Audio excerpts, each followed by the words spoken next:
Hey guys, what's up? Sunji here. Today's going to be one of my how-to videos where I'm actually going to be showing how to change out a lock for your front door. It's going to be the handle and deadbolt. And in addition to that though, I'm going to be upgrading the handle to a digital. It's like a digital option where you can either enter in a code to turn the handle, or you can still, go classical turnkey. And then I might actually do it in another video just so that it makes it easier for people to find it, is how to use the smart keys.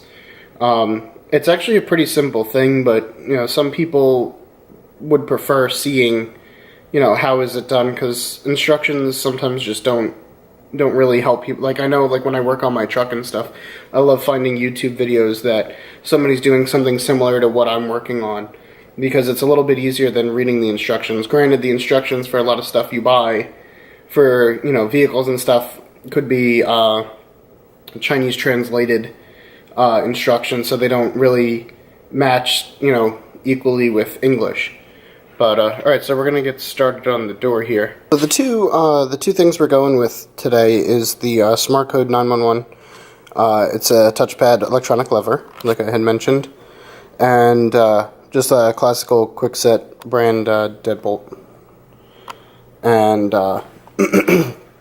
so it's just a change of color for the setup here, going away from the gold and putting this on, and just because the SmartCode one was the color was on sale, but it was a big enough savings that it was worth it to change it. And it's fine with the door, because the door's white on one side and then black on the front, so it'll go along with everything else and it'll be good. Alright, so let's start taking it apart here. Okay, so what we're doing now is we're actually going to take off the deadbolt first, because the deadbolt's easier to deal with as far as removal, just because it's just a simple couple screws, you can pop it right out. And what's nice about installs with just door handles and deadbolts and stuff in general is, for the most part, you only need just a screwdriver. And yeah, so we're gonna do that now. You can see it's kind of like raggedy looking because it's older. It's not old, but it's been exposed to weather and stuff, because the storm door doesn't work the greatest with blocking out rain and stuff. So this has been weathered for about like 7-8 years. The main reason I wanted to change it though was I lost my key, and not having a way to get into the house was annoying and kind of say nerve-wracking. So I said, best way to deal with it is let me put in a system where I have an alternative if I somehow lose my key. I mean, like, yeah, replacing a key is only a couple dollars, but God forbid it was an actual emergency where I had to hurry up and get in the house. I wouldn't have been able to get in, and it would have been bad. So, alright, so I'm just going to continue to take off these remaining screws, and then we'll come back when everything's all taken off, and we'll go from there. Okay, so it was these two plates on both sides, just these two screws. Take them out, exposes the center mechanism. You just pull that, comes out, and you're done. The only thing I'm noticing here is they put like a metal like ring. I guess it's like for stabilizing the hole. And yeah, so I don't know if I'll be able to use that in the next one or not. Granted, the new one is the same brand, so I might be able to use it. But even so, like, all the kits that you get for doors with deadbolts, whatever, it always comes with whatever you need to install it in a fresh blank, which is like the door with just its mitered holes. So, alright, so we're going to continue from there.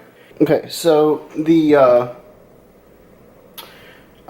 thing that I suggest when you put in the deadbolt is make sure that you have the bolt out, so that, because I don't know if I can show you. Let me see if I can show you guys what I'm talking about. So on there you see that the the lever is vertical. When it's at a resting position, or actually when it's like not locked, it's this way. So obviously you can't get the screws in if you don't have access to the holes for them. So you have to make sure that you put the bolt out when you're installing it. I know it's a common sense thing, but it's just something that I want to make sure that everybody knows. So now I'm just putting in the final wood screw at the bottom here. That goes into the plate for the bolt itself. So this bolt, deadbolt that I bought is a higher rating, security rating than the one I previously bought. Not for any particular reason, it was what was on sale and whatever. So what happens is there's double cylinders and other little features. It doesn't affect your install for the most part, but sometimes there may be like an extra plate or something because they want, there's a thing where it's called like bump stopping. So what you're doing is you're preventing it, because sometimes with the cheaper locks, you can literally like bump into the cylinder and you can pop the bar in the back. And then what happens is it gives you the ability to like, you would have to have some sort of lock picking tools, but what happens is you can literally bump the cylinder, the lever. You can bump the lever that's attached to the bar out the back, and it gives the person the ability to turn this bolt. But when there's a bump stop, whatever, there's a piece inside of the we'll call it like the carriage that the cylinder sits in. The bolt sits in, sorry, and it prevents it from moving. It basically blocks it from coming out the back. So I'm just finishing tightening this up here. When you tighten up the plates on anything like this, you don't want to go super hard. You just want to go till it's like a decent like hand tightness. But what happens is you go too much, you can start bending the outer plate. Like, it doesn't affect its security or whatever, but it's just not, you don't want to do that because it just puts strain on it that doesn't need to be there. And it also can make your thing look like crap because now your plates are all bent in. So, alright, so we're done with the lock. The bolt functions good. Now we're going to move on to the actual handles itself. Okay guys, so same procedure as we did with the deadbolt. You take the wood screws that are holding the plate for the I don't know what you want to call it. I don't know the term for it, but the bar that basically goes into your door frame. And then you take the screws out of the back of the handle, and everything should just fall apart.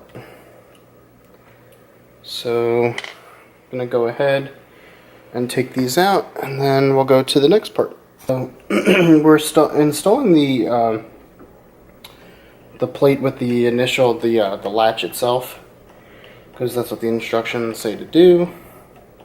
So it's the same as the removal, just you use the wood screws to screw in the plate with the latch. Now the only thing, I don't know if it's specific to this one because it's also it's also an electronic lock, but you have to make sure that the I guess the mechanism that the bar rides through is perfectly centered. I'm not sure if that's the case with a traditional latch lock, but just for this situation, just make sure that it's lined up perfectly in the middle there, and not like towards this end or that end, because then everything doesn't really work together well. Okay, so the front plate for this one goes on first because this is the electronic lock. With a standard one, it would not be the case. You would just throw it on there and pretty much be done. And then, so this one has like a retaining plate that goes on, and that's how it's secured to the door. It's not actually the front and back securing each other like in a traditional door lever. So now it's the point where we put the back plate on.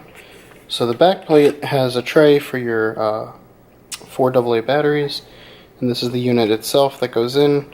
There is a little electrical cable that comes from the front to the back. It's a communication cable, and that will get connected in this step as well. Like I said, if you were installing a traditional lever lock, none of this happens, and yeah. So it's just beeping because it's turning on. I don't know if that actually matters. I could have left that out. I don't know why I did that, actually. We'll put that in last. So connecting the cable, it tells you what's the up, what's the down. This part's a little annoying just because the cable's so short that getting it to fit in there is like rough. Its retention like clips inside of the connector are really not that strong, so like you have to be careful when you're putting this in, because you accidentally pull on it a little bit and that's coming out. So the front is actually really well built. This is all metal, and it's really heavy. The back is like chintzy plastic.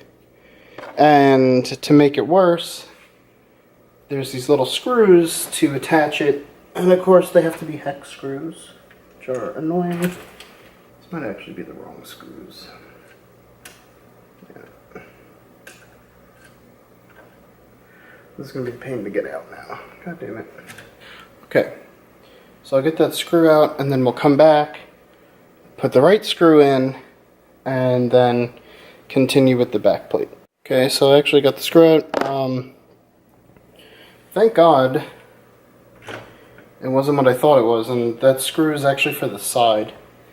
So these are the little guys that go in, and just what they're doing is they're connecting this back part to the plate that's in the back.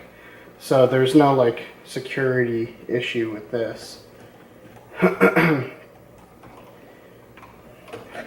Because the big plate that's riding on the door is what's connecting the front to it, and for someone to pull it off, it would take a lot, because it's pretty well built. We're gonna move on to installing the plate on the back part, and then I think it might actually just be the handles, and I think we're done. One interesting little thing here,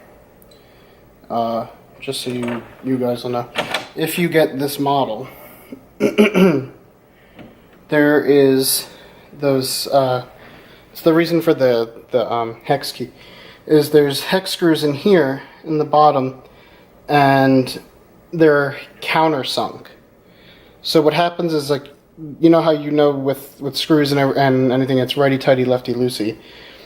They did it reverse, so that when you tighten it to the right, it brings the screw out, and it holds the handle in.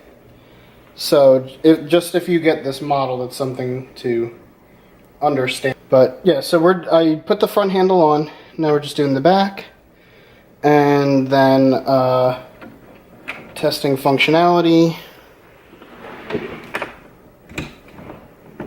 Maybe I should have tightened the handle. Oh my god, I'm such an idiot. Okay, yeah, I gotta tighten the handle.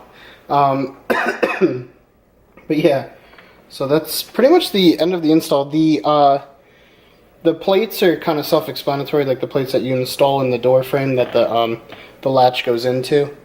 Obviously, if you're replacing what you had, it's simply you can just replace the plates, or you can leave them depending on your color scheme. Since this is all black hardware, well, it's like a rusted bronze type of, I don't know, like dark copper bronze-ish, whatever. But anyway, change out your hardware accordingly or to whatever you want it to look like. So that's the install. And then I'm going to do another video about how to SmartKey the two locks together so that you only need one key, because these are bought separate, and they have their own sets of keys. The SmartKey system is pretty cool, and it's actually very simple. Basically, it's a special little like pin key that resets your tumblers inside, so that when the key is in there and you reset it, the tumblers fall at the different heights of the points on the key, and then when you pull it out and you turn the key, it keeps them in place and it's set permanently. Yeah, so that's it for that, guys, and that's pretty much it. You know, rate and comment on the video if you have any thoughts, you know, and also you know, comment below about your experiences with, you know, locks and changing out doorknobs and stuff, and if you have any tips for people as well. One of the great things about YouTube is that it's more of a community than just people throwing up videos, and I've learned a lot of stuff with everything I do in my life from different people on YouTube, from, you know, watching out for a certain part on my vehicle, to like, hey, there's a better way to do this instead of that way. So yeah, definitely you know, rate and comment the video, and any sort of info that's helpful, you know, please leave. Alright, thanks guys. Take care.